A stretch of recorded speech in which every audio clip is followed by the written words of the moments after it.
الحمد لله الحمد لله رب العالمين. الحمد لله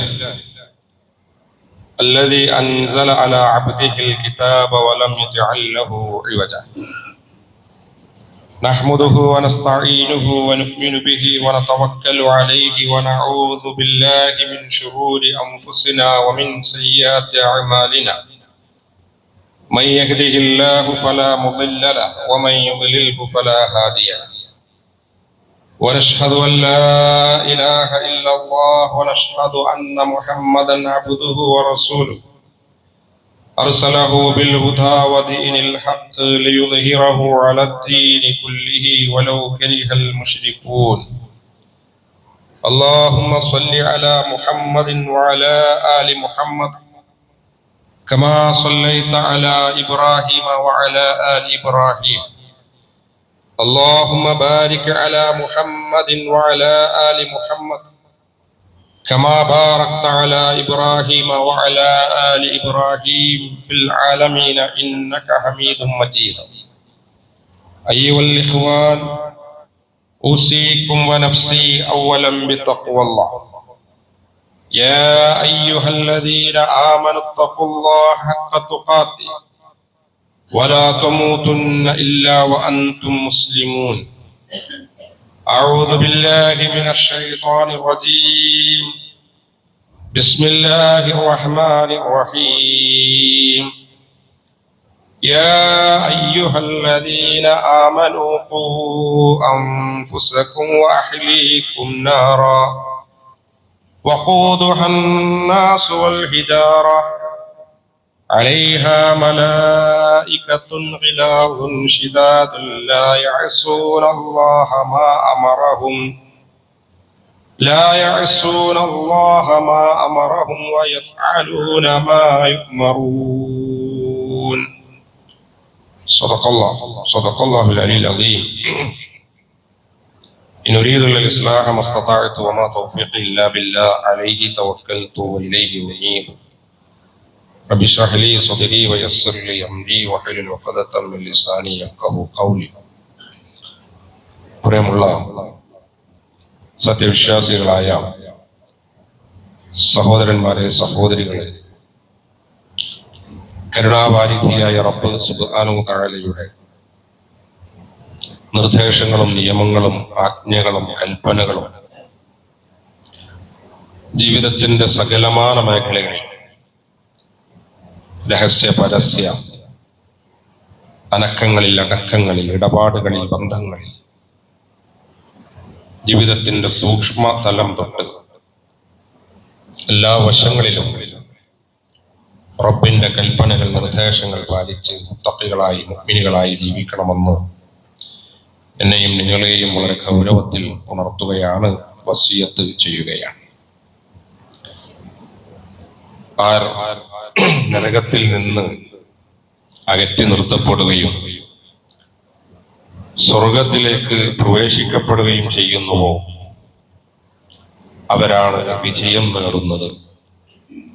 ഫമൻ സുഹ്സിഹ അനിൻ നാരി വഉദ്ഖിലൽ ജന്ന ഫഖദ് ഫാസ. അല്ലാഹു സുബ്ഹാനഹു തആല സ്വർഗത്തിൽ പ്രവേശിപ്പിക്കപ്പെടുന്ന അല്ലാഹുവിന്റെ സച്ചരിതരിൽ, പ്രിയപ്പെട്ടവരിൽ, മുത്തഖികളിൽ, മുഅ്മിനുകളിൽ നമ്മെ ഇവരെയും ഉൾപ്പെടുത്തി അനുഗ്രഹിക്കുമാറാവട്ടെ. മനുഷ്യ സഹജമായ വീഴ്ചകൾ ധാരാളം നമ്മുടെ ജീവിതത്തിൽ സംഭവിക്കാൻ സാധ്യതയുണ്ട്. അല്ലാഹുവിന്റെ മഹത്തായ കാരുണ്യത്താൽ സംഭവിച്ചു പോയിട്ടുള്ള വീഴ്ചകൾ, തെറ്റുകൾ, കുറ്റങ്ങൾ, കുറവുകൾ, ന്യൂനതകൾ, അറിവില്ലായ്മ കൊണ്ട്, ജാഗ്രത കുറവ് കൊണ്ട് സംഭവിച്ചു പോയിട്ടുള്ള അബദ്ധങ്ങൾ അള്ളാഹു നമുക്ക് പുറത്തു മാപ്പാക്കി തരുമാറാവട്ടെ. അള്ളാഹുവിന്റെ തൃപ്തിയും പ്രതിഫലവും ആഗ്രഹിച്ച് ധാരാളം സൽക്കർമ്മങ്ങൾ നമ്മൾ ചെയ്തിട്ടുണ്ട്. പടച്ച റബ്ബ് ആ സൽക്കർമ്മങ്ങളൊക്കെ നമ്മളിൽ നിന്ന് സ്വീകരിക്കുമാറാവട്ടെ. നമ്മെ സംബന്ധിച്ചിടത്തോളം ജീവിതത്തിലെ വലിയ ആഗ്രഹമാണ് നമ്മുടെ കൂടെ സ്വർഗപ്രവേശനം നേടുന്നവരായി നമ്മുടെ ഏറ്റവും പ്രിയപ്പെട്ടവരായ മാതാപിതാക്കളും ഭാര്യ ഭർത്താക്കന്മാരും സന്താനങ്ങളും എല്ലാവരും ഉണ്ടാവണം എന്നുള്ളത്. നമ്മൾ നമ്മുടെ സ്വർഗം മാത്രം നേടിയെടുക്കുക എന്നുള്ളിടത്ത് നിന്ന് അള്ളാഹുവിന്റെ സന്നിധാനത്തിൽ സ്വർഗത്തിൽ ഒരുമിച്ച് കൂടുമ്പം അതിൽ ഞാൻ ഏറ്റവും കൂടുതൽ സ്നേഹിക്കുന്നവരും ഇഷ്ടപ്പെടുന്നവരുമായ ആളുകൾ അവരൊക്കെയും ആ സ്വർഗത്തിൽ ഉണ്ടാവണം എന്നുള്ളത് വിശ്വാസികളുടെ വലിയ ആഗ്രഹമായിരുന്നു. യാ അയ്യുഹല്ലദീന ആമനു, അല്ലയോ വിശ്വസിച്ചവർ, ഖൂ അൻഫുസകും വഅഹ്ലീകും നാറ, നിങ്ങൾ നിങ്ങളുടെ കുടുംബത്തെ, അഹ്ലുകാരെ. ഈ ആയത്ത് ഒരു ഭാര്യ ഓതുമ്പോൾ ഭർത്താവും മക്കളും മാതാപിതാക്കളും ഒക്കെ അതിൽ പെടും. ഒരു പുരുഷൻ ഭർത്താവ് ഓതുമ്പോൾ ഭാര്യയും മക്കളും മാതാപിതാക്കളും ഒക്കെ അതിൽ പെടും. ഒരു ഉപ്പ് ഓതുമ്പോൾ മക്കളും അതുപോലെ തന്നെ വേറെ ആരൊക്കെയുണ്ടോ പേരക്കുട്ടികളുണ്ടോ അവരൊക്കെ അതിൽ പെടും. ഇങ്ങനെ അവനവൻ ഓതുന്നതിനെ കുറിച്ചിട്ടൊന്ന് സങ്കല്പിച്ചു നോക്കുക. ഖൂ അൻഫുസകും വഅഹ്ലീകും നാർ, നിങ്ങളും നിങ്ങളുടെ കുടുംബത്തെയും നരകത്തിൽ നിന്ന് നിങ്ങൾ കാത്ത് രക്ഷിക്കണം. അതിനു വേണ്ടിയിട്ട് നിങ്ങൾ ഭൂമിയിൽ നിങ്ങൾ പ്രവർത്തിക്കണം, പണിയെടുക്കണം. എന്താണ് നരകത്തിന്റെ പ്രശ്നം? വഖൂദുഹൻ നാസു വൽ ഹിഫാ, മനുഷ്യരും കല്ലും ഇന്ധനമായി തീരുന്ന ഒരു നരകം. അപ്പൊ ആ നരകത്തിന്റെ ആഴം, നരകത്തിന്റെ ഗൗരവം നമ്മളെ ബോധ്യപ്പെടുത്തിയിട്ട് ഈ നരകത്തിൽ നിന്നുള്ള ഒരു രക്ഷയ്ക്ക് വേണ്ടിയിട്ട് നിങ്ങൾ പണിയെടുക്കുന്നത് പോലെ തന്നെ നിങ്ങൾ പ്രവർത്തിക്കണം നിങ്ങളുടെ കുടുംബത്തിന് വേണ്ടിയിട്ടും എന്ന് പരിശുദ്ധ ഖുർആൻ നമ്മളെ ഉണർത്തുന്നത് നമുക്ക് കാണാൻ കഴിയും. അതിനുശേഷം പറയുന്നു അലൈഹ മലായികത്തുൻ, മാലാക്കമാർക്ക് അതിന് ചുമതലയുണ്ട്. അപ്പൊ മാലാക്കമാരുടെ ചുമതല എന്താ? ഇലാഉൻ ശിഹാദുൻ, അവരിങ്ങനെ ഈ പണി ചെയ്യുന്നവരും പരിശപ്രകൃതരും നല്ല അതിശക്തരുമായിട്ടുള്ള ആളുകളാണ്. ലാ യഅസൂനല്ലാഹ മാ അമറഹും, അല്ലാഹു കൽപ്പിച്ച ഒരു കാര്യവും അവർ ധിക്കരിക്കുകയില്ല. എന്താണോ അള്ളാഹു അവരോട് പറയുന്നത് വയഫ്അലൂന മാ യുഅ്മറൂൻ, അല്ലാഹു കൽപ്പിക്കുന്നത് അപ്പടി തന്നെ ചെയ്തുകൊണ്ടിരിക്കുന്നവരുമാണ് മാലാക്കമാർ. ഇതേ സംഭവം തന്നെ സൂറത്തു ഖാഫിൽ മാലാക്കമാരെ കുറിച്ചിട്ട് പറയുന്നുണ്ട്. അതുപോലെ തന്നെ മനുഷ്യരും കല്ലും ഇന്ധനമായി തീരുന്ന നരകത്തെ കുറിച്ച് സൂറത്തിന്റെ മറ്റു ഭാഗങ്ങളിൽ ചില അധ്യായങ്ങളിൽ ബഖറയെ പോലുള്ള അധ്യായങ്ങളിലൊക്കെ സൂചിപ്പിക്കുന്നുണ്ട്. ചുരുക്കത്തിൽ നാം മനസ്സിലാക്കണം, നമ്മൾ ഒറ്റയ്ക്ക് സ്വർഗത്തിൽ അങ്ങോട്ട് പ്രവേശിക്കുക എന്നതിൽ നിന്നപ്പുറം നമ്മളോടൊപ്പം എന്റെ ഏറ്റവും പ്രിയപ്പെട്ടവളായ എന്റെ ഭാര്യ, എന്റെ ജീവിതത്തിന്റെ എല്ലാ അർത്ഥത്തിലും താങ്ങും തണലുമായിരിക്കുന്ന എന്റെ ഭർത്താവ്, ഞാൻ എന്റെ ജീവിതത്തിന്റെ വലിയ സമ്പാദ്യമാണ് എന്ന് മനസ്സിലാക്കുന്ന എന്റെ പ്രിയപ്പെട്ട മക്കൾ, ആൺകുട്ടികൾ, പെൺകുട്ടികൾ. എനിക്കറിയാം എന്റെ ജീവിതത്തിന് പലപ്പോഴും പല സ്വഭാവത്തിൽ എന്റെ ജീവിതത്തെ പടിപടിയായി വളർത്തിയെടുത്ത എന്റെ പ്രിയപ്പെട്ട മാതാപിതാക്കൾ, എന്റെ രക്തബന്ധത്തിലും കുടുംബബന്ധത്തിലും ഒക്കെയുള്ള എന്റെ പ്രിയപ്പെട്ടവർ എല്ലാവരും ഒരുമിച്ച് നിൽക്കുന്ന ഒരു സ്വർഗീയ ജീവിതത്തെ കുറിച്ചിട്ടാണ് ഞാൻ തേടുന്നത്. വളരെ പ്രധാനപ്പെട്ട ഒരു ചിന്തയാണ്. നമ്മൾ ആലോചിച്ച് നോക്കുക, നമ്മൾ സ്വർഗത്തിലേക്കാണ് പ്രവേശിക്കുന്നതോടുകൂടി എന്നെ സ്വർഗത്തിലേക്ക് മാടി വിളിക്കുന്ന, അല്ലെങ്കിൽ എന്റെ കൂടെ സ്വർഗത്തിലേക്ക് പ്രയാണം നടത്തുന്ന എന്റെ കുടുംബത്തിലെ ബാക്കി അംഗങ്ങൾ ഉണ്ടാവും. അതിൽ വളരെ പ്രധാനപ്പെട്ടതാണ് എന്റെ മക്കൾ എന്റെ കൂടെ ഉണ്ടാവും. ഇനി മക്കൾ അങ്ങനെ സ്വർഗത്തിലേക്ക് മക്കളെ പ്രവേശിപ്പിക്കണം എന്ന് താല്പര്യമുള്ള ഒരു പിതാവാണെങ്കിൽ അതിനു വേണ്ടിയിട്ട് ഞാൻ എന്തെങ്കിലും ചെയ്യുന്നുണ്ടോ? മക്കൾ ആ സ്വഭാവത്തിലേക്ക്, സ്വർഗത്തിലേക്ക് ആനയിക്കുന്ന ഒരു മാതൃക ഉമ്മയായി തീരണമെങ്കിൽ അതിനു വേണ്ടിയിട്ട് ഞാൻ എന്തെങ്കിലും ചെയ്യുന്നുണ്ടോ? റസൂലുള്ളാഹി സ്വല്ലല്ലാഹു അലൈഹി വസല്ലം പഠിപ്പിച്ചു, കുല്ലു മൗലൂദിൻ യൂലദു അലൽ ഫിത്ര, എല്ലാവരും ശുദ്ധപ്രകൃതിയോട് കൂടിയിട്ടാണ് ഭൂമിയിലേക്ക് ജനിച്ചു വീഴുന്നത്. കുല്ലു മൗലൂദിൻ യൂലദു അലൽ ഫിത്ര, ശുദ്ധപ്രകൃതിയോട് കൂടിയിട്ടാണ് ഭൂമിയിലേക്ക് എല്ലാവരും പിറന്നു വീഴുന്നത്. എന്താ ഈ പറഞ്ഞതിന്റെ അർത്ഥം? ഭൂമിയിലേക്ക് പിറന്നു വീണോട് കൂടിയിട്ട് ആരും അക്രമികളായിട്ടോ അധർമ്മകാരികളായിട്ടോ പിറന്നു വീഴുന്നില്ല. മനുഷ്യനൊരു ശുദ്ധ പ്രകൃതിയുണ്ട്, പ്രകൃതിക്ക് ഒരു താളമുണ്ട്. ആ പ്രകൃതിയുടെ താളം എങ്ങനെയെന്ന് ചോദിച്ചാൽ, മനുഷ്യരെ നന്മയോട് അഭിഷ്ടമുള്ള, നന്മയോട് പ്രിയമുള്ള ഒരു മനസ്സിന്റെ ഉടമയായിട്ടാണ് മനുഷ്യരെ മുഴുവൻ ഭൂമിയിലേക്ക് പിറന്നു വീഴ്ത്തുന്നത്. മനുഷ്യർക്ക് സ്വാഭാവികമായി തന്നെ മനുഷ്യർക്ക് അറിയാൻ പറ്റും ഏതാണ് നല്ലത് ഏതാണ് ചീത്ത എന്നുള്ളത്. വളർന്നുകൊണ്ടിരിക്കുന്ന പിറന്നു വീണ ഒരു കുഞ്ഞിനെ സംബന്ധിച്ചിടത്തോളം അവരുടെ വളർച്ചയുടെ ഓരോ ഘട്ടത്തിലും സ്വാഭാവികമായിട്ട് മനസ്സിലാക്കും ഏതാണ് നല്ലത് ഏതാണ് ചീത്ത എന്നുള്ളത് കുഞ്ഞിനെ സംബന്ധിച്ചിടത്തോളം മനസ്സിലാവും. നിങ്ങൾ ആലോചിച്ച് നോക്ക്, ഇത് മനുഷ്യന്റെ ഒരു പ്രകൃതത്തിലുള്ളതാണ്. അതുകൊണ്ടാണ് റസൂൽ പഠിപ്പിച്ചത് കുല്ലു മൗലൂദിൻ യൂലദു അലൽ ഫിത്ര, ശുദ്ധ പ്രകൃതിയിലാണ് മനുഷ്യൻ ഈ ഭൂമിയിലേക്ക് പിറന്നു വീണത്. ഫഅബവാഹു യഹൂദാനിഹി ഫഅബവാഹു യുഹ്വിദാനിഹി, അവന്റെ മാതാപിതാക്കളാണ് പിന്നെ അവനെ യഹൂദിയാക്കുന്നത്. അവന്റെ മാതാപിതാക്കളാണ് പിന്നെ അവനെ യഹൂദിയാക്കുന്ന, ഔ യുനസ്സിറാനിഹി അല്ലെങ്കിൽ നസ്രാനിയാക്കുന്നത്, ഔ യുമജ്ജിസാനിഹി അല്ലെങ്കിൽ അവനെ മജൂസിയാക്കുന്നത്. അപ്പൊ യഹൂദിയാക്കുന്നത്, നസ്രാനിയാക്കുന്നത്, മജൂസിയാക്കുന്നത് ഇതവന്റെ മാതാപിതാക്കളാണ്. ഈ പറഞ്ഞതിന്റെ അർത്ഥം എന്താ? പറന്നു വീണൊരു കുഞ്ഞിനെ കൊണ്ടുപോയിട്ട് യഹൂദ മതം കൊണ്ടുപോയിട്ട് സ്വീകരിപ്പിക്കുന്നത് മാതാപിതാക്കളാണ് എന്നതല്ലല്ലോ. എന്നായിക്കോട്ടെ, ഇനി എനിക്ക് കുറച്ച് മക്കളുണ്ട്, അപ്പൊ എന്നാ 2-3 മക്കളെ ഞാൻ മുസ്ലിം ആക്കിയിട്ട് എന്നാ 2 മക്കളെ നസ്രാനിയാക്കട്ടെ എന്ന് പറഞ്ഞിട്ട് നസ്രാനിയാക്കല്ലോ. ഈ ആരാധനയെ കുറിച്ചിട്ടാണ് സാധാരണഗതിയിൽ മജൂസി എന്ന് പറഞ്ഞാൽ എന്റെ ഒരു മകനെ പിടിച്ചിട്ട് ഞാൻ അതിലേക്ക് ചേർക്കട്ടെ എന്ന ഒരു രീതി സ്വീകരിക്കും എന്നതല്ല ഈ പറഞ്ഞതിന്റെ അർത്ഥം. നിങ്ങൾക്ക് പ്രത്യക്ഷത്തിൽ നിങ്ങളുടെ മകൻ യഹൂദിയാണോ നസ്രാനിയാണോ മജൂസിയാണോ എന്ന് നിങ്ങൾക്ക് തിരിച്ചറിയില്ല. അതേസമയം തന്നെ ആ മാതാപിതാക്കൾക്ക് വലിയ റോള്, അവന്റെ സംസ്കാരം പകർന്നു കൊടുത്തോടത്ത്, അവന് മതകീയമായ ചിന്ത പകർന്നു കൊടുക്കുന്നിടത്ത്, അവന് ധാർമ്മിക ബോധം പകർന്നു കൊടുക്കുന്നിടത്ത്, അവന് ജീവിതത്തിന്റെ ചിട്ടങ്ങളും വട്ടങ്ങളും ജീവിതത്തിന്റെ ഒരു രൂപം അവന് പകർന്ന് പഠിപ്പിക്കുന്നിടത്ത് ആർക്ക് റോളുണ്ട്? മാതാപിതാക്കൾക്ക് റോളുണ്ട്. ക്രമേണ തന്നെയാണ് ഈ മാതാപിതാക്കളെ കണ്ടും മനസ്സിലാക്കിക്കൊണ്ട് തന്നെയാണ് യഥാർത്ഥത്തിൽ ആര് വളരുക? തന്റെ മക്കള് വളരുക. അപ്പൊ മക്കള് ഏത് ദിശയിലേക്കാണ് പോകുന്നത് എന്നുള്ളതിന്റെ പ്രധാന റോൾ ആർക്കാണ്? അത് മാതാപിതാക്കൾക്കാണ്. അതുകൊണ്ടും തന്നെയാണ് റസൂലുള്ളാഹി സ്വല്ലല്ലാഹു അലൈഹി വസല്ലം പഠിപ്പിച്ചത് കുല്ലുക്കും റാഇൻ വകുല്ലുക്കും മസ്ഊലുൻ അൻ റഅയതിഹി. ഭൂമിയിലുള്ള എല്ലാ ആളുകളും ഉത്തരവാദിത്തമുള്ള ആളുകളാണ്. തന്റെ ഉത്തരവാദിത്തത്തെ കുറിച്ചിട്ട് അല്ലാഹു സുബ്ഹാനഹു വ തആല ചോദിക്കുക തന്നെ ചെയ്യും. കുല്ലുക്കും റാഇൻ വകുല്ലുക്കും മസ്ഊലുൻ അൻ റഅയതിഹി വൽ അമീറു അല്ലദി അലൻ നാസ് റാഇൻ. ഒരു നേതാവിന്, ഒരു അമീറിന്, ഒരു ഭരണാധികാരിക്ക് മനുഷ്യരുടെ മേൽ, സാധാരണ മനുഷ്യരുടെ മേൽ ഉത്തരവാദിത്തമുണ്ട്. അലൈഹിം വഹുവ മസ്ഊലുൻ അൻഹും. ആ ഉത്തരവാദിത്തത്തെ കുറിച്ചിട്ട് അമീറിനോട് ചോദിക്കും. വറജുലു റാഇൻ, ഒരു പുരുഷൻ ഉത്തരവാദിത്തമുണ്ട് അലാ അഹ്ലി ബൈതിഹി, തന്റെ വീട്ടുകാരെ കുറിച്ചിട്ട്. തന്റെ വീട്ടിൽ അംഗങ്ങളുടെ മേലെ ഒരു പുരുഷൻ എന്തുണ്ട്? ഉത്തരവാദിത്തമുണ്ട്. വഹുവ മസ്ഊലുൻ അൻഹും, അതിനെ കുറിച്ചിട്ട് അല്ലാഹു സുബ്ഹാനഹു വ തആല തന്നെ ചോദിക്കും.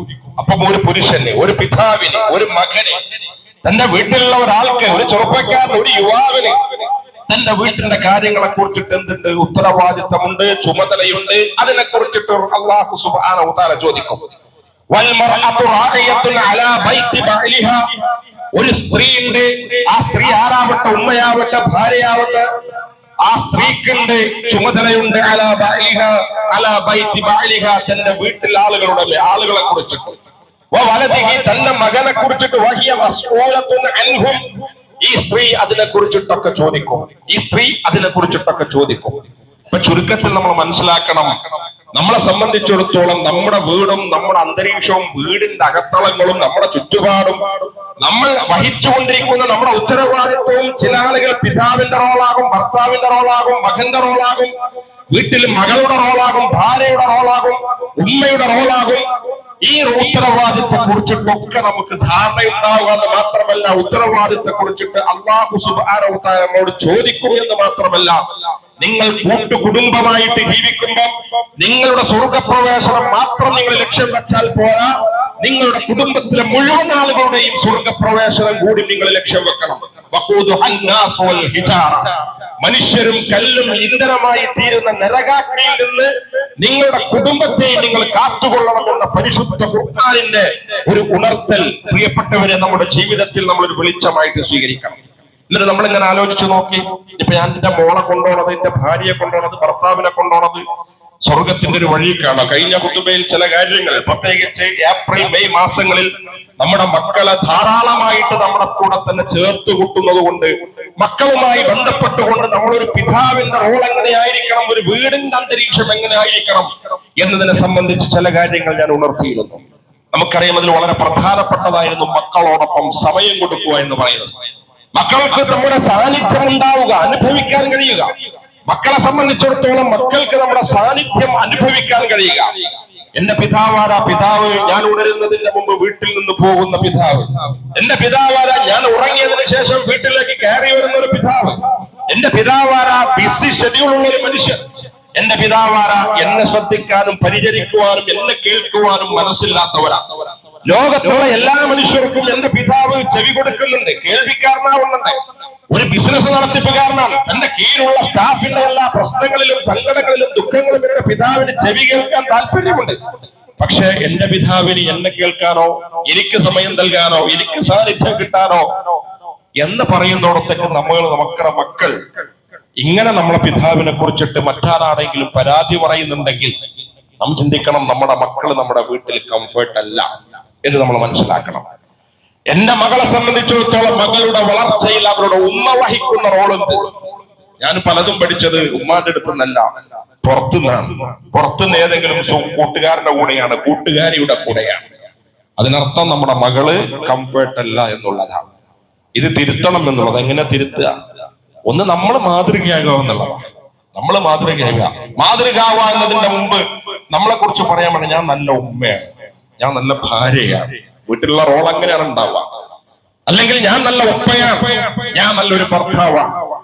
ഇങ്ങനെ ഒരു മാതൃകയാകുവാൻ നിങ്ങളുടെ കൂട്ടത്തിൽ ഏറ്റവും നല്ല മനുഷ്യനാരാ? ഏറ്റവും നല്ല മനുഷ്യൻ നിങ്ങളുടെ കൂട്ടത്തില് നിങ്ങളുടെ പെണ്ണുങ്ങളോട് നന്നായിട്ട് പെരുമാറുന്നവരാണ്. ബിസിനസ്സുകാരോടും കൂടെ വർക്ക് ചെയ്യുന്നവനോടും പാർട്ട്ണറോടും അയൽവാസിയോടും നാട്ടുകാരോടും പുഞ്ചിരിക്കുക, ചിരിക്കുക, അവരുടെ പ്രശ്നങ്ങൾ കേൾക്കുക. അതിന്റെ മുമ്പ് നിങ്ങളെ പെണ്ണുങ്ങളോട് നിങ്ങൾ ഏറ്റവും നന്നായിട്ട് പെരുമാറും, ഏറ്റവും നന്നായിട്ട് പെരുമാറും. ഇതിന്റെ അടിസ്ഥാന സാമ്പത്തികമല്ല, സൗകര്യങ്ങളും സംവിധാനങ്ങളും അല്ല. നമ്മൾ പറയല്ലോ, നമ്മുടെ വീടിനെ കുറിച്ചിട്ട് നമ്മൾ ചിന്തിച്ചു നോക്കി. നമ്മുടെ വീടിന് നമ്മൾ എത്ര രൂപ ഇൻവെസ്റ്റ് ചെയ്യാം? മിനിമം ഒരു 1000 സ്ക്വയർ ഫീറ്റിൽ വീട് ഉണ്ടാക്കണമെങ്കിൽ മിനിമം ഏകദേശം ഒരു വീട് മാത്രം പണിത് കിട്ടണമെങ്കിൽ 30-40 ലക്ഷം രൂപ നമ്മൾ ചെലവഴിക്കണം. വീട് മാത്രം പണിതിട്ട്, എന്റെ ബാക്കിയുള്ള ബ്യൂട്ടിഫിക്കേഷൻ വർക്കും മുറ്റത്ത് കട്ടണതിനെ കുറിച്ചിട്ടല്ല പറയുന്നത്. പക്ഷെ ആ വീടിന്റെ അകത്തളങ്ങളിൽ സൗകര്യമുണ്ടോ? ആസ്തി കൂടാണോ? ബെഡ്റൂമിൽ കുറച്ച് വലിപ്പം കൂടിയോ വലിപ്പം കുറഞ്ഞോ? ഇവിടെ നല്ല അടിസ്ഥാനം കിടക്കുന്നതോടെ ഇതൊക്കെ സൗകര്യം ഒരുക്കി കൊടുത്താൽ, എല്ലാ സൗകര്യം ഒരുക്കി കൊടുത്താൽ, ഡൈനിങ് ടേബിൾ നല്ല മെച്ചമുള്ള ഡൈനിങ് ടേബിൾ, കിച്ചൺ എല്ലാ സംവിധാനവും പുതിയ ആധുനിക സംവിധാനങ്ങൾ ഉപയോഗപ്പെടുത്തുന്ന കിച്ചൺ. എന്താ നമ്മുടെ കട്ടിലേക്ക് ഒരു മൊഞ്ചെന്താണ്? ഇന്ന് വരെ എവിടെയും കാണാത്ത മൊഞ്ചാണ്. ഇവിടുന്ന് നല്ല തേക്കും നല്ല മരമൊക്കെ ഉപയോഗിച്ചു പുതിയ ടെക്നോളജി. ഇത് കിടന്നുറങ്ങിയിട്ട് എന്താ സമാധാനം കിട്ടണമെങ്കിൽ എന്ത് വേണം? ഒന്ന് എന്ന് പറഞ്ഞാൽ എന്താണ്? നമ്മളെ ഉത്തരവാദിത്തം വീടിന്റെ അകത്തളത്തിൽ നമ്മൾ അറിയുകയും മനസ്സിലാക്കുകയും അതിനനുസരിച്ച് വീടിന്റെ അകത്തളം നന്നാക്കുകയും ചെയ്യുക. അതിൽ പ്രധാനപ്പെട്ടത് നിങ്ങൾ നിങ്ങളെ പെണ്ണുങ്ങളോട് നന്നായിട്ട് പെരുമാറുക. പെണ്ണുങ്ങൾ എന്ന് പറയുമ്പോൾ ഉമ്മനോട്, ഭാര്യയോട്, പെങ്ങളോട്, സഹോദരിയോട്, എങ്ങനെയാണോ നമ്മുടെ കൂട്ടത്തിലുള്ളത് വീടിന്റെ അകത്തളം. ഇത് ആരെ സ്വാധീനിക്കും എന്നുള്ളതാണ്. ഇത് ആരെ സ്വാധീനിക്കും? ഇത് മക്കളിൽ സ്വാധീനിക്കും. ഒന്നും രണ്ടും പറഞ്ഞാൽ എടുത്തുയാളപ്പ, ഒന്നും രണ്ടും പറഞ്ഞാൽ വീട്ടിൽ ഇങ്ങനെ പ്രശ്നമാക്കിക്കൊണ്ടിരിക്കുന്ന വല്യപ്പ, ഒന്നും രണ്ടും പറഞ്ഞാൽ ഇങ്ങനെ കൊരച്ചാടിക്കൊണ്ടിരിക്കുന്ന ഒരു പിതാവ്.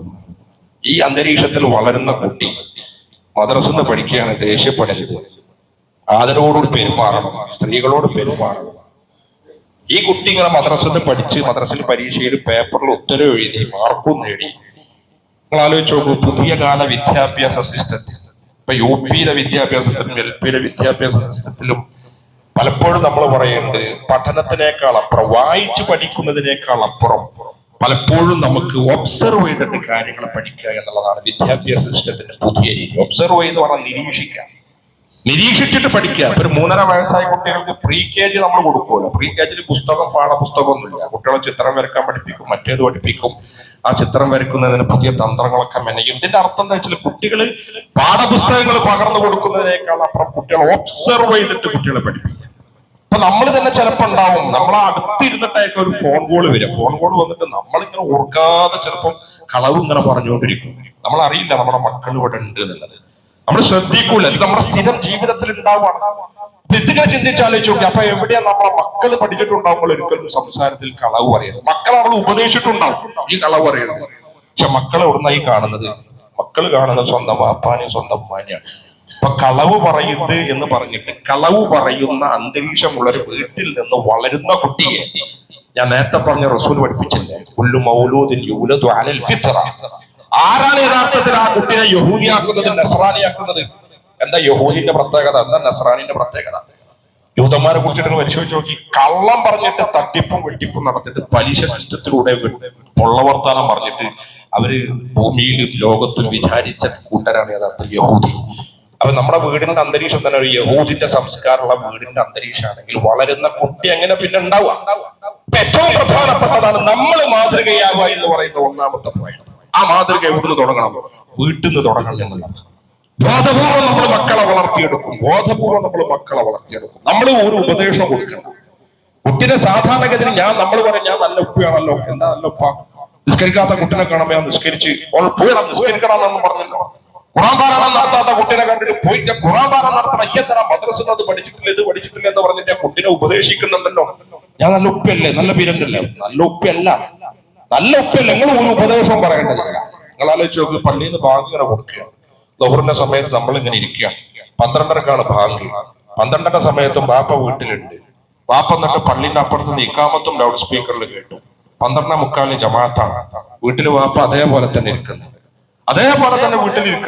വീട്ടിലിരുന്നിട്ട് 1 മണി 1:15 കഴിഞ്ഞ് 1:30 കഴിഞ്ഞിട്ടും ബാപ്പാനെ പള്ളിയിലും കണ്ടിട്ടില്ല.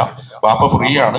മകൻ അവിടെ ഉണ്ട്. മകന് മൂലക്കൊരു മൊബൈലിലാണ്. ബാപ്പി ഇതേപോലെ തന്നെ കോൾ അറ്റൻഡ് ചെയ്യുന്നുണ്ട്, മൊബൈലിലുണ്ട്, മാനോട് വർത്താനം പറഞ്ഞുകൊണ്ടിരിക്കുന്നുണ്ട്. ബാപ്പ കുളിച്ചിട്ടുമില്ല. സാധാരണഗതിയിൽ ഓവറിന്റെ മുമ്പൊക്കെ അങ്ങനെ കുളിച്ചിട്ട് അപ്പൊ അങ്ങനെ അതുകൊണ്ട് പല ന്യായങ്ങളും പറഞ്ഞിട്ട് ജമാഅത്തിന് പോയിട്ടുണ്ട്. 1:30 വാപ്പ എന്ത് ചെയ്തു? വിട്ടെടുപ്പിൽ തന്നെ നിസ്കരിച്ചു. ഇത് കുട്ടി കാണുന്നുണ്ട്, കുട്ടി അനുഭവിക്കുന്നുണ്ട്. 1 ദിവസമല്ല, 2 ദിവസമല്ല, 3 ദിവസമല്ല. ഈ കുട്ടിനോട് നിങ്ങൾ എത്ര നിസ്കാരത്തെ കുറിച്ച് പറഞ്ഞിട്ടും ഉപദേശിച്ചിട്ടും വടിയെടുത്ത് അടിച്ചിട്ടും കുട്ടിയുടെ മനസ്സിൽ വടിയെടുത്ത് അടിച്ചതും ആക്രമിച്ചതും ഉണ്ടാവാം. നേരെ തിരിച്ചുകൾ സംഭവിച്ചു നോക്കുകയാണെങ്കിൽ 1:30 സുബൈന്റെ ബാങ്ക് കേൾക്കുക, ബഹറിന്റെ ബാങ്ക് കേൾക്കുക, അസറിന്റെ 4 മണിക്ക് ബാങ്ക് കേൾക്കുക. ലോറിസ്കാരം കഴിഞ്ഞിട്ട് കിടന്നുറങ്ങണം. വാപ്പാക്ക് ഒരു ശീലമുണ്ട്, ലോറിസ്കാരം കഴിഞ്ഞിട്ട് കിടന്നുറങ്ങണം. പിന്നെ വാപ്പ നീക്കിൽ 5 മണിക്കോ 4:30-ക്കൊക്കെയാണ്. അപ്പൊ അതിൽ എന്തായാലും ജമാഅത്ത് കഴിഞ്ഞിട്ടുണ്ടാവും. ചിട്ടയായി വീട്ടിൽ ജമാഅത്തിന് പോകുന്ന ഒരു വാപ്പാനെ 1 വർഷം 2 വർഷം ഒരു 3.5 വയസ്സായ കുട്ടി ആ വാപ്പാനെ അങ്ങനെ കാണാണ്. സുബൈന്റെ വാങ്ക് കൊടുത്ത വാപ്പാനെ കാണും പള്ളിയിൽ, ലോറിന്റെ വാങ്ക് കൊടുത്ത വാപ്പാനെ കാണും പള്ളിയിൽ, അസറിന്റെ വാങ്ക് കൊടുത്ത വാപ്പാനെ കാണും, മഗ്‌രിബിന് വാപ്പാനെ കാണും. മഗ്‌രിബിന്റെ ഇശന്റെ ഇടയിൽ വീട്ടിൽ വന്നാൽ ഞാൻ വാപ്പാനെ കാണുന്ന രംഗണ്ട്. 3.5 വയസ്സായ ഒരു കുട്ടി വളർന്ന് 6 വയസ്സും 7 വയസ്സാവുമ്പോൾ പിന്നെ സ്വാഭാവികമായിട്ട് ഈ കുട്ടിന്റെ ശീലം എങ്ങനെയായിരിക്കും? അതാ പറഞ്ഞത് കുല്ലു മൗലൂദിൻ യൂലദു അലൽ ഫിത്ര. പിന്നെ അവിടെ ബാപ്പയാണ് യഹൂദി നസ്രാനിയാക്കുന്നത്. മതം മാറ്റിയല്ല. ബോധപൂർവ്വം നമ്മൾ മതം മാറ്റിയിട്ടില്ല, ബോധപൂർവ്വം നാസ്തികനാക്കിയിട്ടില്ല, ബോധപൂർവ്വം ദൈവനിഷേധിയാക്കിയിട്ടില്ല. എവിടുന്നാക്കുന്നത്? ഇതേ സ്വഭാവത്തിൽ നിങ്ങൾ കളവ് പറയുന്നത് ആലോചിച്ചു. നമ്മൾ അറിയാതെ ചിലപ്പോൾ സംഭവിക്കും. കളവ് പറയുന്ന ഒരു ഇതറിയാൻ സംഭവിക്കും. ഒരിക്കൽ ഒരു കുഞ്ഞു പറഞ്ഞേ, ഞാൻ ഈ സുബഹ് നമസ്കാരം ഇങ്ങനെ ഉണ്ട്, അതായത് പള്ളിയിലൊക്കെ വന്ന് നിസ്കരിച്ച്, പള്ളിയിലൊക്കെ വന്ന് ജമാഅത്തിലൊക്കെ പങ്കെടുത്ത് സുബഹിന്റെ മുമ്പ് 2 റക്അത്ത് സുന്നത്തൊക്കെ ഉണ്ട്. ഇതൊക്കെ ഞാൻ മനസ്സിലാക്കുന്നത് എവിടെന്ന് വെച്ചാൽ എന്റെ 15ാമത്തെ വയസ്സ് കഴിഞ്ഞിട്ട് ഞാൻ എന്റെ വാപ്പന്റെ ഹോസ്റ്റലിൽ കൊണ്ടാക്കിയപ്പോഴാണ് ഇങ്ങനെയൊക്കെ നിസ്കാരം അതിൽ ചിട്ടിയും വ്യവസ്ഥയൊക്കെ ഉണ്ട്. ഞാൻ യഥാർത്ഥത്തിൽ അസ്വലാത്തു ഖൈറും മിന്നോ എന്ന് കേൾക്കുന്നത് തന്നെ യഥാർത്ഥത്തിൽ എന്റെ ഒരു 15ാമത്തെ വയസ്സ് കഴിഞ്ഞിട്ട് ഹോസ്റ്റലിൽ പോകും. അപ്പൊ ഉപ്പ നിസ്കരിക്കലുണ്ട്. എപ്പോഴാണ് നിസ്കരിക്കല്? ഉപ്പ ഒരു 6 മണി 6:30 ഇടയിൽ ഉപ്പ നീക്കും. നീച്ച ഉപ്പ ഉറങ്ങിയ അതേ ഡ്രസ് ഉണ്ടാവുമല്ലോ, ഉറങ്ങിയ അതേ തുണി ഉണ്ടാവും. അപ്പൊ ബാത്റൂമിൽ പോയിട്ട് ഒളുണ്ടാക്കിയിട്ട് കട്ടിന്റെ അപ്പുറത്തിട്ട് കണ്ട് ഒരു മുസല്ലാണ്ട് വെച്ചിട്ട് ഉപ്പടം നിസ്കരിക്കും. ചിലപ്പോ കുപ്പായ ഉണ്ടാവില്ല, തോർത്തുണ്ടെങ്കിൽ തോർത്തുണ്ടാവും. ചിലപ്പോൾ കുപ്പായ ഉണ്ടാവില്ല, എടുത്ത കടന്നിറങ്ങി അതേ തുണി ഉപയോഗിച്ചിട്ട് ഉണ്ടാവും. ഈ കുട്ടി ഇപ്പറ നിരീക്ഷിക്കുകയാണ്. എത്ര കാലം നിരീക്ഷിച്ചു? 5 വർഷം 10 വർഷം നിരീക്ഷിച്ചു. ഓർമ്മ വെച്ച കാലം മുതൽ തന്നെ കുട്ടിപ്പന കാണുന്നത് ഇങ്ങനെയാണ്. ഉപ്പ സുബഹി നിസ്കരിക്കും. എങ്ങനെ നിസ്കരിക്കുന്നത്? തലേന്ന് കടന്നുറക്കുമ്പോ ഉപ്പ ധരിച്ച അതേ തുണി ഉപയോഗിച്ച് വിട്ടിട്ട് ഉപ്പ നിസ്കരിക്കും. ഉപ്പ ഉപയോഗിച്ചിട്ട് എപ്പോഴാണ് നിസ്കരിക്കുക? 6 മണി 6:30 ഇടയിൽ നിസ്കരിക്കും. എപ്പോഴാ സുബഹി വാങ്ക്? 5 മണിക്കാണ്. എപ്പോഴാ പള്ളിയിലെ ജമാഅത്ത്? 5:05-ക്കാണ്. അപ്പൊ ഉപ്പ 5:00-ക്ക് പള്ളി. നോമ്പ് കാലത്ത് പോണ ഒരു ശീലമുണ്ട്, അത് കഴിഞ്ഞപ്പോ അത് മറക്കും. എന്നിട്ട് 5:45-നും 6 മണിക്കും 6:30 മണിക്കും തോന്നുന്ന സമയത്ത് എഴുന്നേറ്റിട്ട് നിസ്കരിക്കുന്നത് ആര് കാണാണ്? ഒരു കുട്ടി കാണും. എത്ര വർഷം കാണണം? 5-ഉം 6-ഉം വർഷം കാണും. 5-ഉം 6-ഉം വർഷം കാണും. പിന്നെയാണ് ഈ കുട്ടി അറിയുന്നത് നിസ്കാരത്തിന് എന്ത് വേണം? നല്ല വൃത്തിയും വെടുപ്പൊക്കെ വേണം, അതിന് സൗന്ദര്യം വേണം, ഡ്രസ്സ് നന്നായിട്ട് ശ്രദ്ധിക്കണം, സാധ്യമാകുന്നിടത്തോളം നല്ല ഭംഗിയിൽ അനുഷ്ഠിക്കണം, കിട്ടാവുന്ന ജമാഅത്ത് തന്നെ നമസ്കരിക്കണം. ഈ കുട്ടിയെ നമ്മൾ അറിയാതെ എന്ത് മാറ്റാണ്? ഞാൻ നേരത്തെ പറഞ്ഞല്ലോ റസൂൽ കുല്ലു മൗലൂദിൻ യൂലദു അലൽ ഫിത്ര. നിങ്ങൾ ആലോചിച്ച് നോക്ക്, നമ്മൾ കുട്ടികളോട് നമ്മളെങ്ങനെയാണോ, ചെറിയ കുട്ടികൾ നമ്മൾ ചിരിച്ചാൽ അവർ ചിരിക്കും, അങ്ങനെയാണല്ലോ. നമ്മൾ ചിലപ്പോൾ ചെറിയ കുട്ടികളുണ്ടാവും, അനുകരണം കൂടി, അനുകരണം എന്നതോടുകൂടി ഓരോ കുട്ടിയുടെയും മനസ്സിൽ കാണുന്നതാണ്. ഉപ്പ ചിരിച്ചു, ഉപ്പ ചിരിച്ചു, ഉപ്പന്റെ കൂടെ ഭക്ഷണം കഴിച്ചു, ഉപ്പന്റെ കൂടെ കാലകാലം കഴിച്ചു. ഞാൻ കഴിഞ്ഞ കുത്തുവിൽ സൂചിപ്പിച്ചു, ഭക്ഷണം കഴിക്കുമ്പോൾ ഒരുമിച്ച് ഭക്ഷണം കഴിക്കാം. ഒരുമിച്ച് ഭക്ഷണം കഴിക്കുമ്പോൾ നിങ്ങൾ മോനോട് എന്ന് പറയുന്നതിന് പകരം ഒരാഴ്ച നമ്മൾ മോസാന്റെ സാന്നിധ്യത്തിൽ ഭക്ഷണം കഴിക്കുന്നതിന് മുമ്പ് ഒരാഴ്ച മക്കൾ കേൾക്കുന്ന രൂപത്തിൽ ബിസ്മില്ലാഹിർ റഹ്മാനിർ റഹീം എന്ന് പറഞ്ഞിട്ട് ഭക്ഷണം കഴിച്ചു. അതിന് ആദ്യം എന്ത് വേണം? ഒരുമിച്ച് ഭക്ഷണം കഴിക്കണം. ഒരുമിച്ച് ഭക്ഷണം കഴിക്കുന്നതിൽ എന്തുണ്ട്? ബർക്കത്തുണ്ട്. ഇത് റസൂൽ പഠിപ്പിച്ച കാര്യമാണ്. ഒരുമിച്ച് ഭക്ഷണം കഴിക്കുന്ന റസൂലുണ്ട്. ആ ഭക്ഷണം കഴിക്കുന്നതിന് ഉപ്പ മകന് വളർത്തി കൊടുക്കുന്നു. വെല്ലിപ്പ വീട്ടിലുണ്ടെങ്കിൽ മകൻ തന്നെ വെല്ലിപ്പാക്ക് വളർത്തി കൊടുക്കുന്നു. വെല്ലിമാനെ ഒപ്പിരുത്തുന്നു, ഭാര്യനെ തന്നെ ഒപ്പിരുത്തുന്നു. സാധാരണഗതിയിൽ അങ്ങനെ ചില തറവാട് വീട്ടിലുണ്ട്, പുരുഷന്മാര് ഭക്ഷണം കഴിച്ചിട്ട് പെണ്ണുങ്ങൾ ഭക്ഷണം കഴിക്കാൻ പോകണം. ആ പെണ്ണുങ്ങൾ ഭക്ഷണം കഴിക്കുന്നത് വിശന്നിട്ട് ചിലപ്പോൾ രാത്രി പുരുഷന്മാരല്ല കയറി വരാൻ തന്നെ സമയം 9 മണിയാവും. 9 മണി കഴിഞ്ഞിട്ടുണ്ടാവും. ചില തറവാട് ഇപ്പൊ ഉണ്ട് എന്ന് എനിക്കറിയില്ല, പല തറവാടിൽ അങ്ങനെ ഉണ്ടായിരുന്നു. അപ്പൊ ആ വീട്ടിലെ തറവാട്ടിലൊക്കെ ആണുങ്ങൾ ഭക്ഷണം കഴിച്ചതിന് ശേഷം പെണ്ണുങ്ങൾ ഭക്ഷണം കഴിക്കണം. ഇതൊന്നും ആരും പഠിപ്പിച്ചതാണ്. ഇത് മറ്റൊരു സംസ്കാരം, നമ്മളെ സംസ്കാരമല്ല. നമ്മളെ സംസ്കാരം എന്താ? ഒരുമിച്ച് ഭക്ഷണം കഴിക്കുന്നത്. ആ ഒരുമിച്ച് ഭക്ഷണം കഴിക്കുന്നതിന് പ്രാർത്ഥന ചെല്ലുന്നു, ഭക്ഷണത്തിന് ശേഷം പ്രാർത്ഥന ചെല്ലുന്നു. ഞാൻ പറയുന്നു, നിങ്ങൾ ആ കുട്ടിക്ക് ഉപദേശിച്ചു കൊടുക്കുന്നതിനേക്കാൾ ആ കുട്ടി നസീഹത്തോടുകൂടി, ആ കുട്ടി അത് കണ്ടിട്ട്, ആ കുട്ടി ഉപ്പൽ അനുകരിച്ചിട്ട്, ആ കുട്ടി ഉപ്പലിൽ നിന്ന് പകർന്നു നൽകിയിട്ടുള്ള ഒരു വലിയ മാതൃക മനസ്സിലാക്കിയിട്ട് ആ കുട്ടി അത് ജീവിതത്തിൽ അറിയാതെ അബോധത്തിൽ തന്നെ അത് ശീലാക്കിയിട്ട് മാറ്റും. നിങ്ങളൊന്ന് ശ്രമിച്ചു നോക്കിങ്ങൾ. ഞാൻ പറയുന്നു, വീണ്ടും പറയുന്നു, നമ്മുടെ കാലം വളരെ അപകടം പിടിച്ചതാണ്. അതിന് ഒന്നാമത്തെ പ്രതികൾ എന്ന് പറയുന്നത്, നമ്മൾ ചിലപ്പോൾ നമ്മൾ ഉമ്മിയാണ് എന്ന് പറഞ്ഞാൽ അതിന് അതിശയോക്തി ഇല്ല. കംഫർട്ട് സോൺ തിരഞ്ഞിട്ട് കുട്ടികൾ, പുതിയ കാലത്തെ കുട്ടികൾ പോകും. ഉപ്പാക്ക് പോലും ഫ്രണ്ട് റിക്വസ്റ്റ് അയക്കുന്നത്, പാരന്റ്സ് റിക്വസ്റ്റ് എവിടെയും കേട്ടിട്ടില്ല. നമ്മൾ കേട്ടിട്ടില്ല. നമ്മൾ കേട്ടത് ഫ്രണ്ട് റിക്വസ്റ്റ്. ഉപ്പാക്കും ഫ്രണ്ട്, ഉമ്മാക്കും ഫ്രണ്ട്, ഫ്രണ്ട് റിക്വസ്റ്റാ. കുട്ടികൾ ആഗ്രഹിക്കുന്നത് എന്താ? ഈ ഫ്രണ്ട് റിക്വസ്റ്റ് സ്വീകരിക്കുന്ന ഒരു ഉപ്പഎനിക്ക് വേണം, ഉമ്മക്ക് വേണം. അപ്പോഴൊക്കെ നമ്മൾ നേരെ നെഗറ്റീവായിട്ട് കുട്ടികൾ അങ്ങനെയായി, കുട്ടികൾ ഇങ്ങനെയായി, ഇങ്ങനെയല്ല, ചേർത്ത് പിടിച്ചാൽ മതി. ഉപദേശങ്ങൾ വേണ്ട. റസൂലുള്ളാഹി സ്വല്ലല്ലാഹു അലൈഹി വസല്ലം പഠിപ്പിച്ച പോലെ തന്നെ ആ സ്വഭാവത്തിൽ നല്ല മാതൃകകളായിട്ട് നമ്മളെ കുറിച്ചിട്ട് മനസ്സിലാക്കുന്ന, മക്കളെ കുറിച്ചിട്ട് നമ്മൾ മനസ്സിലാക്കുന്ന മാതൃകകളാക്കിയിട്ട് നമ്മൾ ഏറ്റവും നന്നായിട്ട് ജീവിതത്തിൽ പ്രതിഫലിപ്പിച്ചാൽ തന്നെ നമ്മുടെ മക്കളെ നമ്മോടൊപ്പം ചേർത്ത് നിർത്താൻ പറ്റും. ഒരിക്കൽ ഒരു സ്ത്രീകളോടൊപ്പം ഇങ്ങനെ റസൂലുള്ളാഹി അങ്ങനെ ഇരിക്കുന്ന സമയത്ത് റസൂലുള്ളാഹി സ്വല്ലല്ലാഹു അലൈഹി വസല്ലം കാണുകയാണ്, ഒരു ഉമ്മ, ഒരു സ്ത്രീ മകനെങ്ങനെ അടുത്തേക്ക് വിളിച്ചിട്ട് നമ്മൾ സാധാരണ എന്തെങ്കിലും പറയാറുണ്ട്, വളരെ ചെറിയ കാര്യമാണ്. സാധാരണഗതിയിൽ പറഞ്ഞു, മിഠായി നിനക്ക്, മിഠായി നിനക്ക്, മിഠായി നിങ്ങനെ സാധാരണഗതിയിൽ പറഞ്ഞു. ആ സമയത്ത് റസൂലുള്ളാഹി സ്വല്ലല്ലാഹു അലൈഹി വസല്ലം ചോദിച്ചു, എന്തെങ്കിലും കൊടുക്കാൻ ഉദ്ദേശമുണ്ടോ? അപ്പൊ പറഞ്ഞു, എന്റെ അടുത്ത് തമ്പ്രുണ്ട്, ഒരു കാരക്കുണ്ട്, അത് ഞാൻ കൊടുക്കും. തമ്പ്ര, ഞാൻ ആ തമ്പ്ര കൊടുക്കും, കാരക്ക കൊടുക്കും. റസൂലുള്ളാഹി സ്വല്ലല്ലാഹു അലൈഹി വസല്ലം റസൂൽ പറഞ്ഞു, അമ്മാ ഇന്നകി ലൗ ലം തുഅതീഹി ശൈഅൻ, ഈ ഒന്ന് കൊടുക്കാൻ തീരുമാനിച്ചിട്ടില്ലായിരുന്നുവെങ്കിൽ, ഒന്ന് കൊടുക്കാൻ തീരുമാനിച്ചു. നമ്മളുടെ ചിലപ്പോൾ കുട്ടികളെ വിളിച്ചിട്ട് അത് തരാം, ഇത് തരാം എന്നൊക്കെ പറഞ്ഞിട്ട് അപ്പൊ ഇങ്ങനെ റസൂൽ പറയാണ്, ഇത് ഒന്നും കൊടുക്കാൻ തീരുമാനിച്ചില്ലായിരുന്നുവെങ്കിൽ ഈ ചെയ്തൊരു അവിവേകമായിട്ട്, ഒരു കള്ളമായിട്ട് അത് രേഖപ്പെടുത്തും. അത് കള്ളമായിട്ട് രേഖപ്പെടുത്തും. എത്ര ഗൗരവത്തിലാണ് റസൂലുള്ളാഹി സ്വല്ലല്ലാഹു അലൈഹി വസല്ലം പറയുന്നത്. കുട്ടികളോടൊപ്പം കളിക്കുന്നു, കുട്ടികൾ അറിയുന്നു, കുട്ടികളെ മനസ്സിലാക്കുന്നു. ഒച്ചയും ബഹളമുള്ള അന്തരീക്ഷത്തിൽ നിന്ന് ശാന്തമായ, സൗഹൃദമായ, സ്നേഹം മാത്രം വിതറുന്ന ഒരു കുടുംബഘടന ഉണ്ടാക്കുക. മവദ്ദത്തും കാരുണ്യവും സ്നേഹവുമുള്ള ഒരു കുടുംബാന്തരീക്ഷം, വീടിന്റെ അന്തരീക്ഷം. മസ്ക് എന്നൊക്കെ നമ്മൾ പേരിടും. എന്നിട്ട് നല്ലതായിട്ട് നമ്മൾ നല്ല വീടിനൊക്കെ ഒരുക്കും ചെയ്യും. ഒരു സമാധാനം ആ വീട്ടിന്റെ അകത്തളത്തിലുണ്ടാവില്ല. മക്കളെ കണ്ടുകൂടാ, ഭാര്യയെ അങ്ങോട്ട് കണ്ടുകൂടാ, ഭർത്താവിനെ കുറിച്ച് പരാതി, ഇവരെ കുറിച്ചിട്ട് പരാതി. നമ്മൾ ആലോചിച്ച് നോക്ക്, നമ്മൾ അല്ലാഹു സുബ്ഹാനഹു വ തആല ഒരുമിച്ച് ഒന്നാക്കിയിട്ട് മാറ്റിയതാണ്. ഭാര്യയും ഉപ്പിയും തമ്മിലുള്ള സ്നേഹപ്രകടനങ്ങൾ, ഒരുമിച്ച് ഭക്ഷണം കഴിക്കുന്നത്, സംസാരിക്കുന്നത്, അത് കണ്ടിട്ട് വളരുന്ന മക്കൾ. അപ്പൊ വീടിന്റെ അന്തരീക്ഷം എന്ന് പറയുന്നത് ആ സ്വഭാവത്തിലാക്കിയിട്ട് നമ്മൾ മാറ്റിയെടുക്കുക. പ്രിയപ്പെട്ടവരെ, നമുക്കറിയാം, ഏപ്രിൽ മെയ് മാസങ്ങളിൽ നമ്മുടെ കുട്ടികൾ നമ്മളോടൊപ്പം കിട്ടുന്ന ഒരു സമയമാണ്. കഴിഞ്ഞ ഖുതുബയിലൊക്കെ സൂചിപ്പിച്ചതുപോലെ നമ്മൾ ഏപ്രിൽ മെയ് മാസത്തിൽ നമ്മൾ ശ്രദ്ധിക്കും, എവിടെയെങ്കിലും പഠന ക്യാമ്പുണ്ട്, പഠന ക്യാമ്പിന് പോണ്ട എന്നല്ല പറയുന്നത്, പോണം. വേണ്ട വിധത്തിൽ വളരുന്ന സമയത്ത് കുട്ടികൾക്ക് നല്ല പോഷണം കൊടുക്കണം. ആ പോഷണം ഭക്ഷണം മാത്രമല്ല, ധാർമ്മികമായിട്ടുള്ള പോഷണം കൊടുക്കണം, ബോധങ്ങൾ കൊടുക്കണം. അതോടൊപ്പം തന്നെ നമ്മൾ വിചാരിക്കരുത് അത് പഠന ക്ലാസ്സിൽ ചേർന്നതോടുകൂടി, മീറ്റിൽ പങ്കെടുക്കുന്നതോടുകൂടി, വെക്കേഷൻ ക്യാമ്പിൽ പങ്കെടുക്കുന്നതോടുകൂടി, മദ്രസയിൽ അഡ്മിഷൻ എടുക്കുന്നതോടുകൂടി തീരുന്നതാണ് കുട്ടികളുടെ മൊറാലിറ്റി എന്ന് പറയുന്നത്. അല്ല, നമ്മൾ തന്നെയാണ് ഇത് ഒന്നാമത് ശ്രദ്ധിക്കണം. അങ്ങനത്തെ ഒരു വീടിന്റെ അന്തരീക്ഷവും അകത്തളവും വീടും ഒക്കെ നമ്മൾ ആക്കി തീർക്കുക. ഉമ്മമാർക്ക് അതിൽ റോളുണ്ട്, ഉപ്പമാർക്ക് അതിൽ റോളുണ്ട്.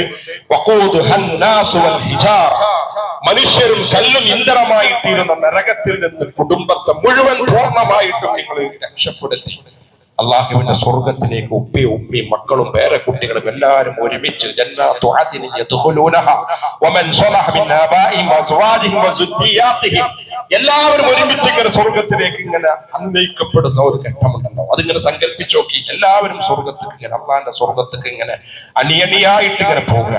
അതിലെല്ലാവരും ഉണ്ട് ദുർനിയാത്തികളുടെ തലവ സലാമുൻ അലൈക്കും ബിമാ സബർതും, അല്പം കഷ്ടപ്പെട്ടും പ്രയാസപ്പെട്ടും കൊണ്ട് തന്നെ നിങ്ങൾ ഇവിടെ എത്തിയത്, ക്ഷമിച്ചതിന്റെ പേരിൽ നിങ്ങൾക്ക് അഭിവാദ്യങ്ങൾ എന്ന് മാലാക്കന്മാരുടെ ആശീർവാദങ്ങൾ ഏറ്റവും സ്വർഗത്തിലേക്ക് പഠനയിച്ചു പോകുന്ന ഒരു പറ്റം സംഘം.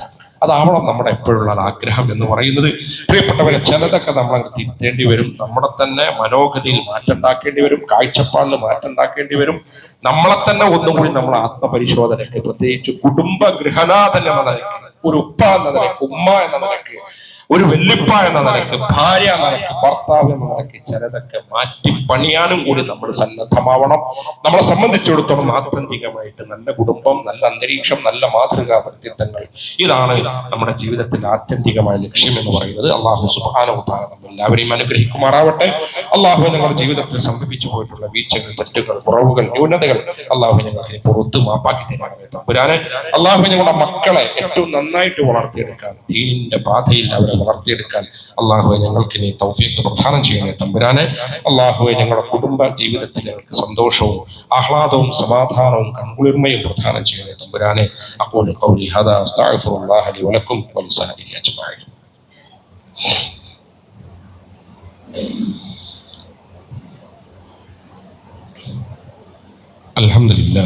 അൽഹംദുലില്ലാഹി റബ്ബിൽ ആലമീൻ والصلاة والسلام على رسوله الأمين وعلى آله وصحبه أجمعين. يا أيها الذين آمنوا اتقوا الله حق تقاته ولا تموتن إلا وأنتم مسلمون. ഒരിക്കൽ കൂടി പടച്ചറപ്പിനെ ഓർത്ത് മുത്തഖികളായി മുഅ്മിനുകളായി ജീവിക്കണമെന്ന് എന്നെയും നിങ്ങളെയും ഇതുപോലെ വളരെ ഗൗരവത്തിൽ ഉണർത്തുകയാണ്, വസിയത്ത് ചെയ്യുകയാണ്. അല്ലാഹു സുബ്ഹാനഹു വ തആല നമ്മെ എല്ലാവരെയും അനുഗ്രഹിക്കുമാറാവട്ടെ. പ്രിയപ്പെട്ടവരെ, നമുക്കറിയുന്നത് പോലെ തന്നെ നമുക്കറിയാം നമ്മുടെ അന്തരീക്ഷം, ലോക സംവിധാനങ്ങൾ യുദ്ധത്തിന്റെ കെടുതിയിലാണ് എന്ന് നമുക്ക് എല്ലാവർക്കും നല്ല ബോധ്യമുണ്ട്. നേരത്തെ പണ്ട് ഞാൻ സൂചിപ്പിച്ചതുപോലെ അങ്ങാടിയിൽ ഇറങ്ങി ഒരു ചായ കുടിക്കാൻ പോലും കഴിയാത്തൊരവസ്ഥയാണ് പലപ്പോഴും നമുക്കുള്ളത്. പല ഹോട്ടലുകളും അടഞ്ഞ്, അതുപോലെ തന്നെ ഗൾഫില് നമ്മുടെ തന്നെ പ്രിയപ്പെട്ടവരുടെ വേദനകൾ, പ്രയാസങ്ങൾ, പല ആളുകളും ഈ ഒരാഴ്ചന്റെ ഇടയിൽ തന്നെ നമ്മളെയൊക്കെ ബന്ധപ്പെട്ടിട്ടുണ്ട്. ഈ കൂട്ടത്തിലെ പല ആളുടെയും മക്കൾ അതിലുണ്ടാവും. IT മേഖലയിലും അല്ല ഓഫീസിലൊക്കെ വലിയ പൊസിഷനിലൊക്കെ വർക്ക് ചെയ്തുകൊണ്ടിരിക്കുന്ന എഞ്ചിനീയേഴ്സ്, IT മേഖലയിലെ എംപ്ലോയീസ് ഒക്കെ തന്നെ വലിയൊരു ക്രൈസിസ്, ജോലി സംബന്ധമായ ക്രൈസിസ് ഒക്കെ അനുഭവിച്ചുകൊണ്ടിരിക്കുന്നുണ്ട്. യുദ്ധം എന്ന് പറയുന്നത് പ്രത്യേകിച്ച് ഇറാനും അതുപോലെ തന്നെ അമേരിക്കയും അതിന്റെ മറ്റു വശങ്ങളിലേക്ക് ഇസ്രായേലും ഒക്കെ നടത്തുന്ന ഒരു യുദ്ധക്കെടുതി മറ്റു വശങ്ങളിലേക്കൊക്കെ പോകുന്നതിന് പകരം ഇത്തരം വിഷയങ്ങളുണ്ട് പ്രയാസപ്പെടുന്ന ഒരുപാട് ആളുകളുണ്ട്. പ്രത്യേകിച്ച് നമ്മുടെ GCCയിലൊക്കെയുള്ള സഹോദരന്മാർ, നമ്മളിലും അതിൽ നല്ല ക്ഷീണം, നല്ല പ്രയാസമൊക്കെ ബാധിക്കും. ഹോട്ടലുകൾ അടഞ്ഞു കിടക്കുക, വീട്ടിൽ നമ്മുടെ ദൈനംദിന ജീവിതത്തെ തന്നെ ബാധിക്കുന്ന വിധത്തിലൊക്കെ വലിയ പരീക്ഷണവും പ്രയാസമാണ്. ഏത് സമയത്തും അള്ളാഹുവിലേക്ക് തന്നെ മടങ്ങുക. എന്ത് പ്രതിസന്ധികൾ ഉണ്ടെങ്കിലും എല്ലാം കൊണ്ടുപോയിട്ട് റബ്ബിന്റെ മുമ്പിൽ നമ്മൾ പറയുക, പ്രാർത്ഥിക്കുക. അവരെയുള്ള ആളുകളെയൊക്കെ ചേർത്ത് പിടിക്കുക, അവരുടെ പ്രയാസങ്ങളെ സ്വന്തം പ്രയാസങ്ങളാക്കി മനസ്സിലാക്കുക. ഏതൊക്കെ സ്വഭാവത്തിൽ അവർക്ക് താങ്ങ് വേണോ തണല് വേണോ എന്നതിനെ കുറിച്ചിട്ടൊക്കെ ചിന്തിക്കുക. അതൊക്കെ നമ്മുടെ ആലോചനയിൽ ഉണ്ടാവണം എന്ന് സാന്ദർഭികമായിട്ട് ഉണർത്തുകയാണ്. പ്രാർത്ഥനയിൽ പരസ്പരം ചേർത്ത് നിർത്താൻ മറന്നു പോകരുത് പ്രിയപ്പെട്ടവരെ. അല്ലാഹു സുബ്ഹാനഹു വ തആല വലിയ വിഷമങ്ങൾ സഹിക്കുന്ന ആളുകൾ, വലിയ പരീക്ഷണങ്ങൾക്ക് വിധേയമായി കൊണ്ടിരിക്കുന്ന പ്രിയപ്പെട്ടവർ, അല്ലാഹു എല്ലാ പരീക്ഷണങ്ങളിൽ നിന്നും ഞങ്ങളെയും ഞങ്ങളുടെ പ്രിയപ്പെട്ടവരെ കാക്കണേ തമ്പുരാനെ. അല്ലാഹു ഞങ്ങളുടെ ജീവിതത്തിൽ വന്നു ചേരുന്ന വലിയ ബുദ്ധിമുട്ടുകളിൽ നിന്ന് ഞങ്ങൾക്ക് ഇനി ആശ്വാസം പ്രദാനം ചെയ്യണേ തമ്പുരാനെ. അല്ലാഹു ജീവിതത്തിൽ ഞങ്ങൾക്ക് ഇനി എളുപ്പം നൽകണേ തമ്പുരാനെ. അള്ളാഹുവെ, പിശാചിന്റെ ശർറിൽ നിന്ന്, പൈശാചികമായ വൃത്തികേടുകളിൽ നിന്ന്, പ്രലോഭനങ്ങളിൽ നിന്ന് ഞങ്ങൾ നീ കാക്കണേ തമ്പുരാനെ. അള്ളാഹുവെ, ക്ഷമിക്കാനും സഹിക്കാനുമുള്ളൊരു കരുത്ത് ഞങ്ങൾക്ക് പ്രദാനം ചെയ്യണേ തമ്പുരാനെ. അള്ളാഹുവെ, ഞങ്ങളെല്ലാവരെയും നീ അനുഗ്രഹിക്കണമേ. നാഥ. കരുണാവാരിധിയായ റബ്ബേ, ജീവിതത്തിന്റെ എല്ലാ മേഖലകളിലും നിന്റെ കാരുണ്യം അനുഭവിക്കുന്നവരാണ് ഞങ്ങൾ. അള്ളാഹു, ഞങ്ങളോട് നീ ധാരാളമായിട്ട് കരുണ ചൊരിയണമേ തമ്പുരാനെ. അള്ളാഹുവെ, വീഴ്ചകൾ, തെറ്റുകൾ, കുറ്റങ്ങൾ, കുറവുകൾ, ന്യൂനതകൾ സംഭവിച്ചിട്ടുണ്ട്, ധാരാളമുണ്ട്. ഞങ്ങൾക്ക് ഓർത്തെടുക്കാൻ പറ്റുന്നതുണ്ട്, മറന്നുപോയതുണ്ട്. നിന്റെ റിക്കാർഡിൽ അതെല്ലാം ഭദ്രമാണ്. അള്ളാഹുവെ, സംഭവിച്ചു പോയുള്ള തെറ്റുകൾ ഞങ്ങൾക്ക് ഇനി പുറത്ത് മാപ്പാക്കി തരണമേ തമ്പുരാനെ. തെറ്റിന്റെ പേരിൽ ഞങ്ങളെ ശിക്ഷിക്കരുത് നാഥ. അള്ളാഹു, നിന്റെ തൃപ്തിയും പ്രതിഫലവും ആഗ്രഹിച്ച് സൽക്കർമ്മങ്ങൾ ധാരാളം ചെയ്തിട്ടുണ്ട്. അള്ളാഹുവിനെ സ്വീകരിക്കണമേ തമ്പുരാനെ. അള്ളാഹുവെ, ആ സൽക്കർമ്മങ്ങൾ ഞങ്ങളിൽ നിന്ന് സ്വീകരിച്ച് ഞങ്ങൾക്കൊക്കെ അത് നല്ല പ്രതിഫലം നൽകി സ്വർഗത്തിൽ ഉന്നത സ്ഥാനം നൽകി ഞങ്ങളെ അനുഗ്രഹിക്കണമേ തമ്പുരാനെ. അള്ളാഹുവെ, ഞങ്ങളുടെ കുടുംബത്തെ നീ കാക്കണേ തമ്പുരാനെ. പിശാചിന്റെ ഷെറിൽ നിന്ന്, പൈശാചികളിൽ നിന്ന് ഞങ്ങളുടെ കുടുംബത്തെയും കുടുംബത്തിലെ പ്രിയപ്പെട്ടവരെയും കാക്കണേ തമ്പുരാനെ. അള്ളാഹുവെ, ഞങ്ങൾ ഒരുമിച്ച് നിൽക്കുമ്പോൾ ഉമ്മ, ഉപ്പ, ഭാര്യ, ഭർത്താവ്, ഞങ്ങളുടെ പ്രിയപ്പെട്ട മക്കൾ, ജ്യേഷ്ഠാനുജന്മാർ, അള്ളാഹുവെ, ഞങ്ങളുടെ കുടുംബഘടനയിൽ സന്തോഷവും കൺകുളിർമയും ഞങ്ങൾക്ക് ഇനി പ്രദാനം ചെയ്യണേ തമ്പുരാനെ. അള്ളാഹു, ഞങ്ങളുടെ മക്കളെ ദീനിന്റെ പാതയിൽ വളർത്തിയെടുക്കാൻ ഞങ്ങളെ അനുഗ്രഹിക്കണമേ തമ്പുരാനെ. അവരെ കൂട്ടുകെട്ടിൽ നിന്ന് നന്നാക്കണേ തമ്പുരാനെ. അള്ളാഹു, ജീവിതത്തിൽ അവർ ഇസ്ലാം അനുസരിച്ചുകൊണ്ട് ജീവിക്കുന്ന നിന്റെ ഇഷ്ടക്കാരെ ഞങ്ങളെയും ഞങ്ങളുടെ മക്കളെയും കുടുംബത്തെയും ഉൾപ്പെടുത്തണമേ തമ്പുരാനെ. അള്ളാഹു, ഞങ്ങളുടെ കുടുംബഘടനയിൽ ഞങ്ങൾക്ക് പരസ്പരം സ്നേഹവും ഇണക്കവും ഉണ്ടാക്കി തീർക്കണേ തമ്പുരാനെ. അള്ളാഹുവെ, മാതാപിതാക്കളെ നീ അനുഗ്രഹിക്കണമേ നാഥ. ഞങ്ങളുടെ പലരുടെയും മാതാപിതാക്കൾ, ഉമ്മമാർ നിന്നിലേക്ക് യാത്ര പിരിഞ്ഞു പോയിട്ടുണ്ട്. നിന്റെ സന്നിധാനത്തിലാണ് ഉള്ളത്, ഖബറിടത്തിലാണ് ഉള്ളത്. അള്ളാഹുവെ, പ്രിയപ്പെട്ട മാതാപിതാക്കളോട് നീ കരുണ കാണിക്കണേ തമ്പുരാനെ. അവരുടെ ഖബറിടം വിശാലമാക്കി കൊടുക്കണേ തമ്പുരാനെ. അള്ളാഹുവെ, സ്വർഗത്തിൽ വെച്ച് ഞങ്ങളെ എല്ലാവരെയും നീ ഒരുമിപ്പിക്കണമേ നാഥ. അള്ളാഹുവെ, പ്രായാധിക്യം കൊണ്ട് പ്രയാസപ്പെടുന്ന മാതാപിതാക്കൾ ഞങ്ങൾക്ക് പലർക്കുമുണ്ട്. അള്ളാഹുവെ, വാർദ്ധക്യ സഹജമായി പ്രയാസം അനുഭവിക്കുന്നവരാണ്. അള്ളാഹു, അവർക്ക് ഇനി ആശ്വാസം പ്രദാനം ചെയ്യണേ തമ്പുരാനെ. ദീർഘായുസ് പ്രദാനം ചെയ്യണേ തമ്പുരാനെ. അവരെ നീ പ്രയാസപ്പെടുത്തരുത് തമ്പുരാനെ. സഹിക്കാൻ പറ്റാവുന്ന അപ്പുറമുള്ള ചൂടാണ് ഞങ്ങൾക്ക് ചുറ്റിലുമുള്ളത്. ഞങ്ങൾക്ക് നീ ആശ്വാസം പ്രദാനം ചെയ്യണേ തമ്പുരാനെ. ആശ്വാസത്തിന്റെ മഴ ഞങ്ങളെ ചുറ്റിലും നീ വർഷിക്കണമേ തമ്പുരാനെ. അള്ളാഹു, ഞങ്ങളോട് പ്രായതത്വം കൊണ്ട് പ്രയാസപ്പെടുന്ന ആളുകളോടുള്ള കാരുണ്യത്താൽ, ജീവജാലങ്ങളുടെ കാരുണ്യത്താൽ നിന്റെ കാരുണ്യത്തിന്റെ മഴ ഞങ്ങളെ നീ വർഷിക്കണമേ തമ്പുരാനെ. അള്ളാഹു, ഞങ്ങളെ നീ അനുഗ്രഹിക്കണമേ നാഥ. اللهم اغفر للمؤمنين والمؤمنات والمسلمين والمسلمات الأحياء منهم والأموات إنك مجيب الدعوات يا قاضي الحاجات. اللهم أجرنا من النار، اللهم أجرنا من النار. اللهم أعز الإسلام والمسلمين وأذل الشرك والمشركين وأذل الكفر والكافرين. اللهم أحينا مسلمين وأمتنا مسلمين واحشرنا في زمرة المسلمين. اللهم احينا بالكتاب والسنة وأمتنا مع الإيمان والتوبة. ربنا ظلمنا أنفسنا وإن لم تغفر لنا وترحمنا لنكونن من الخاسرين. ربنا تقبل منا إنك أنت السميع العليم وتب علينا إنك أنت التواب الرحيم. ربنا ظلمنا أنفسنا وإن لم تغفر لنا وترحمنا لنكونن من الخاسرين. ربنا آتنا في الدنيا حسنة وفي الآخرة حسنة وقنا عذاب النار. آمين آمين برحمتك يا أرحم الراحمين.